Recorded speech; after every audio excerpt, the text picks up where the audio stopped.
Helmet વગર બહાર નીકળ્યા તો સમજો દંડાયા। કાર, મોટરસાઇકલ, રિક્ષા મુસાફરી કરનારાઓ માટે જરૂરી ડોક્યુમેન્ટ અને હેલ્મેટની ચકાસણી કરવામાં આવી રહી છે। વાહન ચાલકોએ હેલ્મેટ તથા જરૂરી ડોક્યુમેન્ટ સાથે લઈ વાહન લઈ નીકળવું।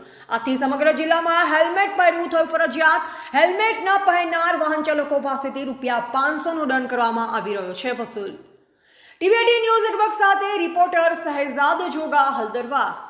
આજ રોજ ભરૂચ જિલ્લામાં જિલ્લા ટ્રાફિક દ્વારા અને સિટી ટ્રાફિક અંકલેશ્વર અને ભરૂચ દ્વારા કમ્પલસરી હેલ્મેટના જે નિયમનું પાલન કરાવવા માટે જે આજે અમે 4 રસ્તા પર ઉભેલા છે અને દરેક જે વ્યક્તિઓ હેલ્મેટ નથી પહેરતા, ટુ વ્હીલર ચલાવતા, એમને દંડ ફટકારેલા છે।